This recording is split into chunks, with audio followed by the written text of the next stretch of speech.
नमस्ते दोस्तों, मेरा नाम काव्या टेमले है। मैं शासकीय माध्यमिक शाला मेहरा पिपरिया में कक्षा 7वीं पढ़ता हूँ और मेरी छोटी बहन शासकीय प्राथमिक शाला मिर्ची टोला में कक्षा 5वीं पढ़ती है। तो आज मैंने मेरी छोटी बहन को उसकी भाषा अध्ययन में पाठ 1 पुष्प की अभिलाषा से एक अभ्यास कराया है। तो आज मैं इस वीडियो के माध्यम से वही अभ्यास आपको करा रहा हूँ। तो मैंने उसे संज्ञा और क्रिया के बारे में समझाया है। तो सबसे पहले हम समझ लेते हैं संज्ञा क्या होती है। जो चीजें हम अपनी आंखों से देखते हैं उन चीजों का कोई नाम है। जैसे हो गए वस्तुएं, हो गई पेड़ पौधे, हो गए जीव जंतु, हो गए ये संज्ञा है। उदाहरण के लिए मैंने एक ये वस्तु उठाई, हम इस वस्तु को पुस्तक नाम से जानते हैं।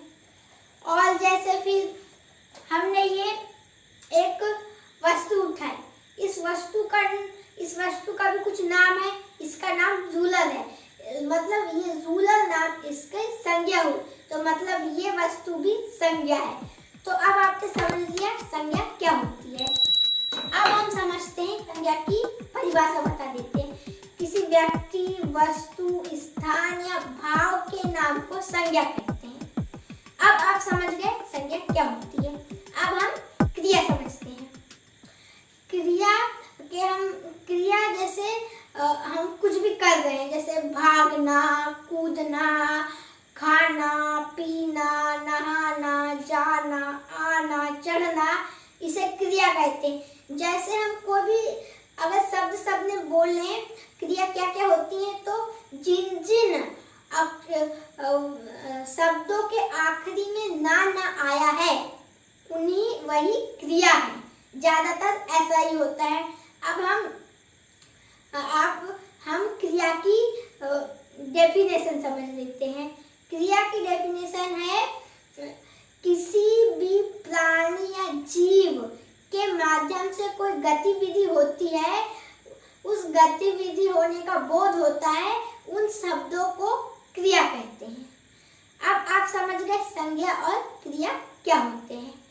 अब हम इस अभ्यास को हल करते हैं। चलिए हम इस अभ्यास को हल करते हैं।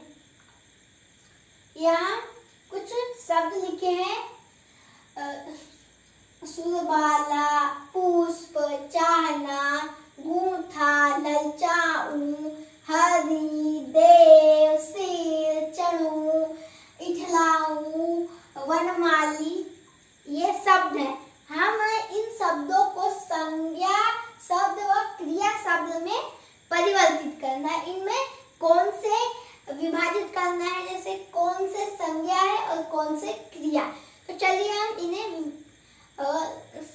संज्ञा के कॉलम और क्रिया के कॉलम में लिखते हैं। सबसे पहला है सुरबाला। सुरबाला मतलब देव की कन्या। अब सुरबाला उनका नाम है। हमने पहले बताया था नाम मतलब संज्ञा, मतलब ये संज्ञा के कॉलम में आएगा। सुरबाला संज्ञा के कॉलम में, तो हम सुरबाला को संज्ञा के कॉलम में लिखते हैं सुरबाला। अब हम दूसरा शब्द पढ़ते हैं पुष्प एक वस्तु है। अब वो पुष्प किसी वस्तु का नाम है, इसलिए ये भी संज्ञा है। अब हम दूसरा शब्द पढ़ते हैं चाहना। हमने आपको बताया था जिन वर्णों के आखिरी में ना आता है वह क्रिया होती है। ना आया है पर ये क्रिया हो रही है, चाहने की क्रिया हो रही है। चाहना क्रिया के खंड में आएगा चाहना। अब हम दूसरा शब्द पढ़ते हैं गूंथा। यहाँ पे क्रिया हो रही है क्योंकि गुथ रहा है। यहाँ गुथ रहा है, इसके लिए गूंथा मतलब गुथना, तो यहाँ क्रिया हो रही है, इसलिए गूंथा भी क्रिया के खंड में आएगा। अब आप सोच रहे होंगे कि इसके आखिरी में ना क्यों नहीं आया। क्योंकि अगर हम चाह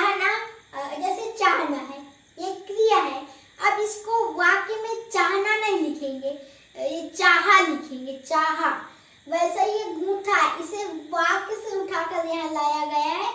अगर हम इसे ऐसे वर्णों में बोले तो ये गूंथना होगा। यहाँ पे भी ना का उच्चारण है क्योंकि ये वाक्य शब्द है, इसलिए यहाँ पर ना नहीं आया। इसलिए ये कुछ वर्णों में ऐसा हो जाता है, लेकिन अगर हम इनको वाक्य से हटाकर लिखेंगे तो उनके आखिर में ना आ जाएगा। फिर ललचाऊं, अब ललचाऊं भी क्रिया है, ललचाना यहाँ क्रिया हो रही है। अब ललचाऊं में हम वाक्य से हटा के लाएंगे तो यहाँ ललचा ना हो जाएगा, इसलिए यहाँ पर ये क्रिया के खंड में आएगा। अब हम दूसरा शब्द पढ़ते हैं, हरि।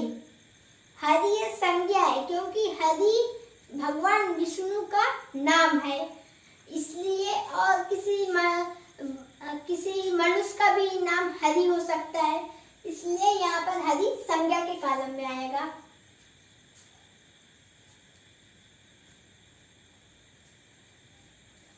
फिर हम दूसरा शब्द पढ़ते हैं, देव। देव, देव मतलब देवता। देवता एक नाम है, देव भी एक नाम है, इसलिए ये संज्ञा के कॉलम में आएगा। अब हम दूसरा शब्द पढ़ते हैं, सिर। सिर ये भी संज्ञा है, क्योंकि ये किसी वस्तु का नाम है। कैसे? सिर, ये जितना हमारा भाग दिख रहा है ये सिर है और ये एक वस्तु है, इसके लिए सिर संज्ञा के स्थान पर आएगा। अगर हम इसे वस्तु ना कहकर इस जगह का नाम भी बोल सकते हैं। अब यहाँ अंग का नाम है, यहाँ नाम आ रहा है, इसके लिए यहाँ पर ये भी संज्ञा में आएगा।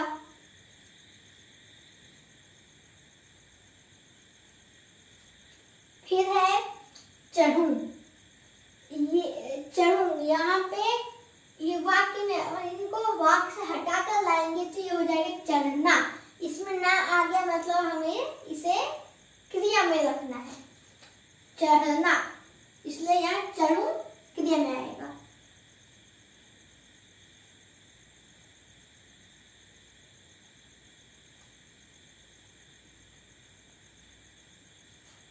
फिर है इठलाऊं। इसको भी हम वाक्य से उठाकर लाएंगे तो ये इठला ना हो जाएगा, इसलिए ये क्रिया में आएगा। अब ये आखिरी शब्द है, हम इस आखिरी शब्द को पढ़ लेते हैं, वनमाली। वनमाली, वनमाली हम जैसे हमारे बहुत सारे गार्डन जिन्हें कहते हैं, हम उनकी सुरक्षा करने वाला, वहाँ नए नए पौधे उगाने वाला, उसे हम वनमाली कहते हैं। तो यह उस व्यक्ति का नाम हो गया, इसलिए वनमाली संज्ञा में आएगा। तो दोस्तों, हमने ये अभ्यास भी कर दिया हुआ है। निश्चित ही आपको संज्ञा और क्रिया समझ में आ गई होगी। तो आज के लिए इतना ही। अगर ये वीडियो आपको पसंद आया होगा तो इस वीडियो को लाइक कीजिए और हमारे चैनल MP मोबाइल स्कूल को सब्सक्राइब कीजिए। जय हिंद।